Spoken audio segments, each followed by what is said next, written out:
हम साथ रहेंगे। और मैंने बहुत से एनडीए के साथी तमिलनाडु में ऐसे हैं कि जिनका कोई उम्मीदवार नहीं था, लेकिन इस झंडे को ऊंचा रखने के लिए वो जी जान से जुटे थे।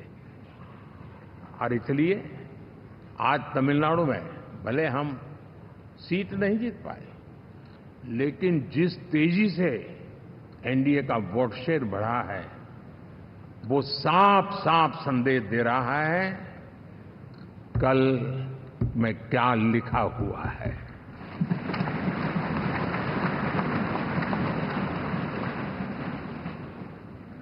साथियों, पुडुचेरी हो, केरला हमारे सैकड़ों कार्यकर्ताओं के बलिदान हुए हैं।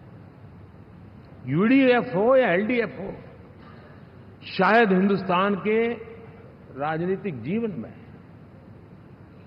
इतना जुल्म एक विचारधारा को लेकर के जीने वाले लोगों पर हुआ होगा तो सिर्फ मैं कह सकता हूं केरल में हुआ है। जम्मू कश्मीर से भी ज्यादा हुआ है। उसके बावजूद भी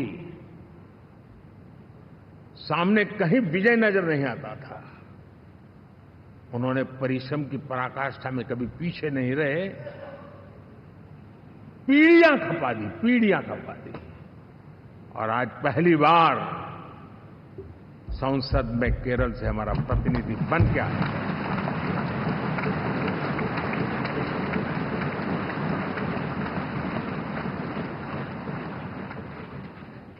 साथियों,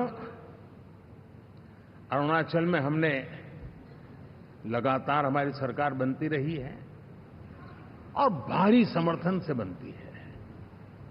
सिक्किम में भी हमारे एनडीए की सरकार करीब करीब क्लीन स्वीप के साथ, अरुणाचल क्लीन स्वीप।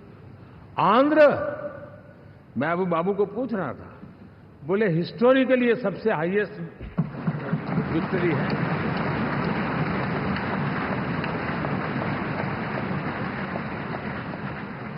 और ये जो यहां दिखता है ना पवन, ये पवन नहीं, ये आंधी है।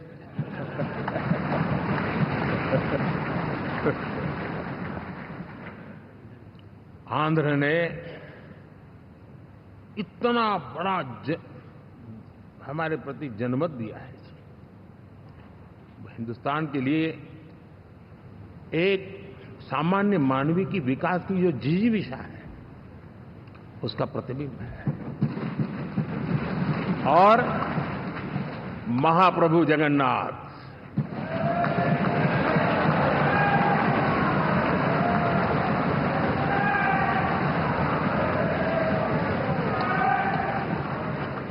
और मैंने अनुभव किया हमेशा।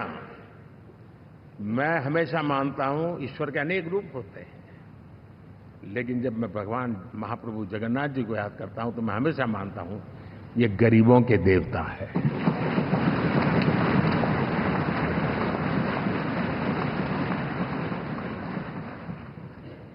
और वहां जो क्रांति रूप परिणाम आया है, मैं इसे एक रिवॉल्यूशन देख रहा हूं। और मैं इसके साथ कह सकता हूं कि विकसित भारत का हमारा जो सपना है, आने वाले 25 वर्ष, पहले मैंने 10 साल कहा था, यहां मैं 25 साल कह रहा हूं।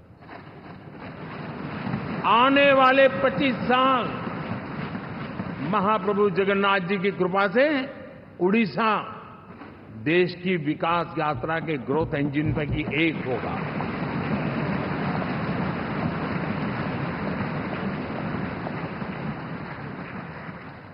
साथियों,